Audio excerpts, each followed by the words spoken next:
All right, guys. Anthony again with Austin Historical Weapons Guild. Once again, we are shooting at Vigilante Gastro Public Games here in Austin. They're cool enough to let us hang out, use their space while they're kind of shutting down and trying to keep everyone safe in the area. So, they again working in the Longsword, picking up where we left off, again working on Master Strikes. Tonight is the Shielhau. It is probably the least liked, most contentious, most frustrating one. So, there's a lot to unpack here. So I'm going to jump right into things. So Shielhau is the squinting strike, and it talks about moving off to the left side while you go to the right. And there's lots of confusing motions, decisions in here. And it even gets worse because it talks about squinting with your face and kind of trying to mislead your opponent with this cut, not only with the cut itself, but the actions of the cut. And there's lots and lots that really tie into things. So version I use, I found really effective. I try to keep it fairly simple, fairly straightforward, and should be easy enough to pick up at least the major concepts through video. But I definitely expect there to be a lot of questions, a lot of confusion in this. So as always, feel free to reach out. This in particular is definitely going to have some, I expect, some hiccups, and just generally people who don't like it or like their way better, which is great, right? That's nice about HEMA, is you get to test out what you like and test out what you do and see if it works. So without further blathering, getting into the Shielhau. So again, we're kind of starting in this right side, Montag from here. And the easiest way that I find people to get used to doing this is we're kind of coming over to our left shoulder here and bringing the back edge down. Right, so if you've been following along with some of the sword in one hand videos, this is very much like the shortcut where you bring it across, then kind of extend it out like this. We want to bring ours down a little bit more structure, a little more power, a little more control to that from there. But again, it's very similar idea. We're coming across, pressing down, pressing out. So one of the weird things about learning this way is, again, so this we kind of assume is roughly the end point of a cut, maybe a little bit low for me, in kind of this position. So this works. And even though this is shown as being used to intercept and control from the far side, as we're drilling, as we're learning, I like to use this as kind of a median that I want to go behind. Right? So I'm starting from here. I've got my target maybe 12 inches away from my face. I'm making sure I cut on the far side of the target and coming down past it. Right?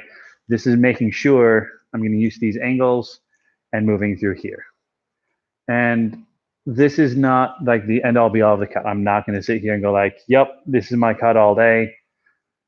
This is teaching us to find the right position, to find the right mechanics, and we can kind of smooth out this hiccup halfway through.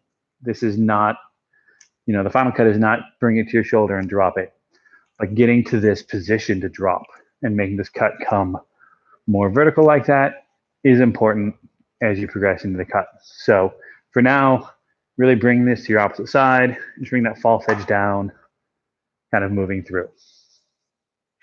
So again here, down and out and following.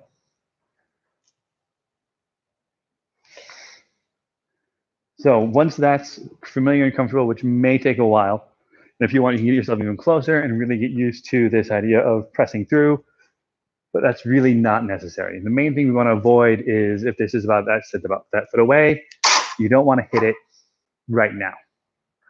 Later we will, but getting used to this position, this motion, is what's going to make this cut effective and useful when you're trying to use it. So again, across, down, and through. And once you're familiar with that, you can start applying it a little bit more smoothly, organically, still working on staying behind the target, but I'm no longer pulling to this to throw this cut. I'm wrapping around and dropping. And now this cut sort of falls by itself in that correct position.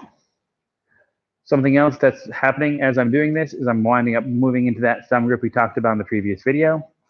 So I'll switch sides so you can see. As I rotate, I'm flipping over to the thumb and using that thumb to guide and press down.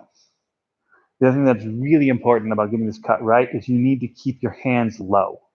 And that's for two reasons. First is, as I'm always a fan of, is getting that structure, getting that support, and being able to drive through and lock this out. Here, I don't have nearly as much power. The other half, again, my hands are going to be exposed. It's going to hit the sword, bounce off, and strike down to my hands. So again, staying that same about 12 inches away, getting used to throwing this cut through and down, much more like one action. So we're no longer coming here to pause, pressing down, stepping through. So once that's easy, and that hopefully takes a while, I don't expect people following along at this pace, we can start using the target a little more actively. So notice I'm going to stand slightly off angle with this. I'm no longer worrying about this being in front of me.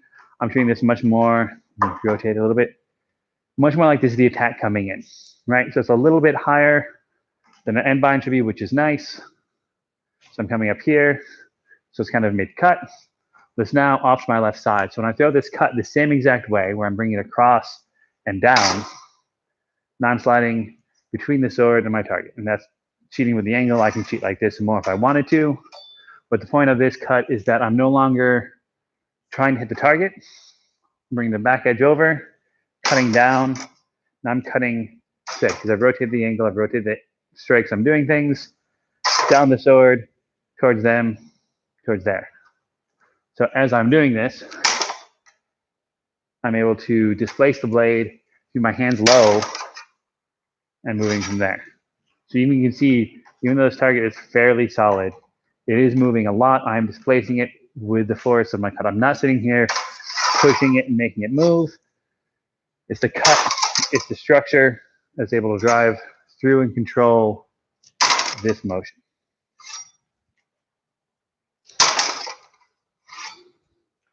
So from there. And if you're looking at some of the text, some of the plays, they kind of talk about this strike coming in with the false edge towards their shoulder, towards the attacking side. So if someone's doing this to me, they'd be hitting me right about there, right? So to be knocked away, strike would come into that shoulder and everything being shut down. So we're really looking to use a strike to control and displace and start doing winding controlling actions from there. So if you've been following along, one of the things I do like to do with my cuts is to kind of throw everything from this high position as I strike.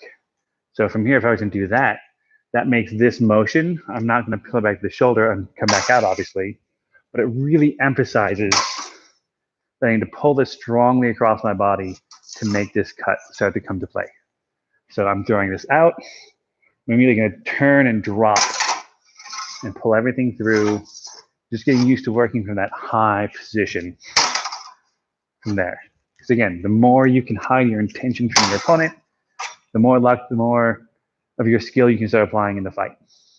So that's kind of the intro primer to the Shielhau. And the last thing I'm going to do with this is start looking at some of my more favorite interpretations of it.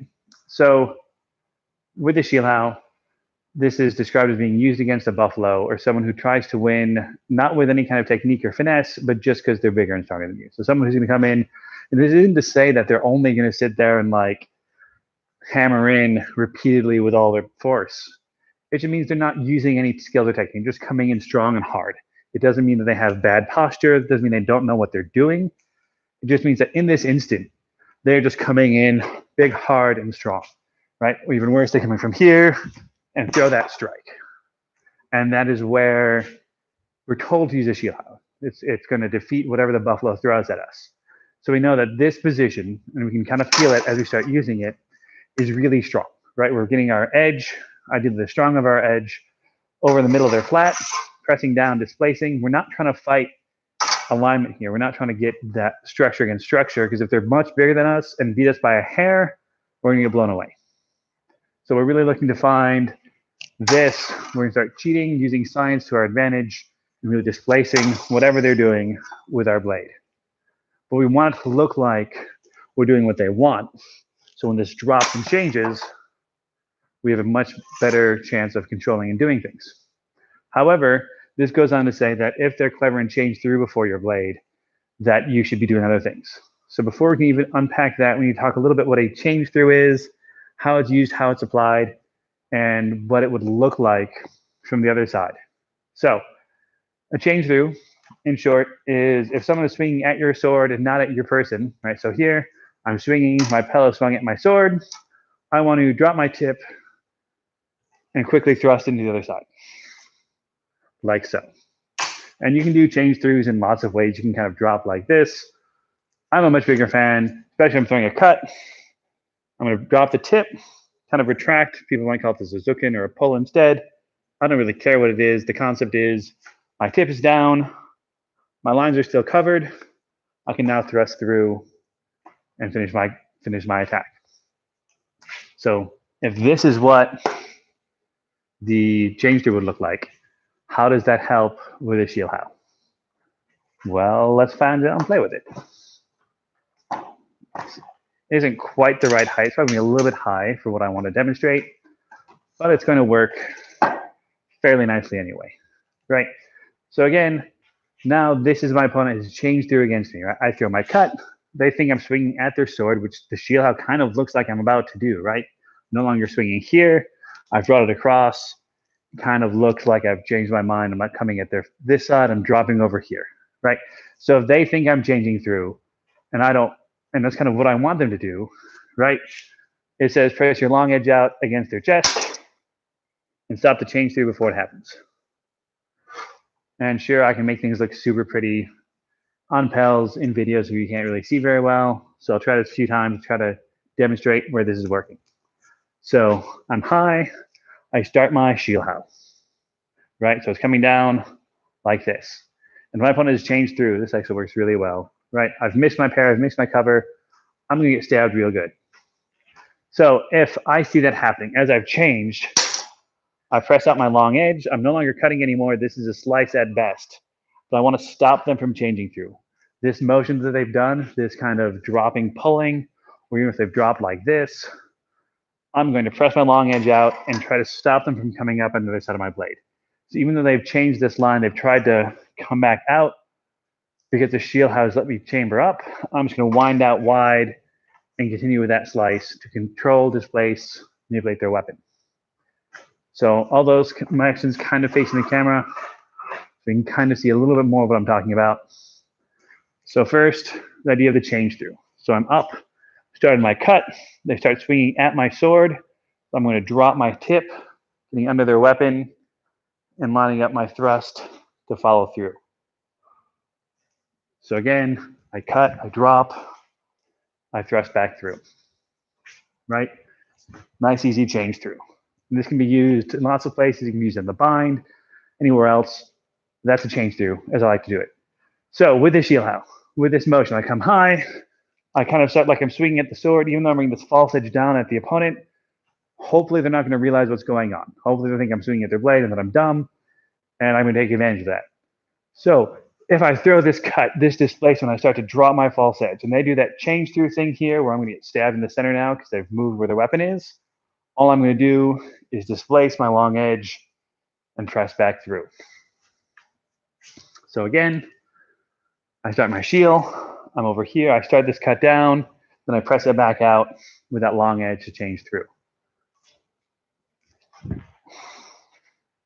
Kind of like that.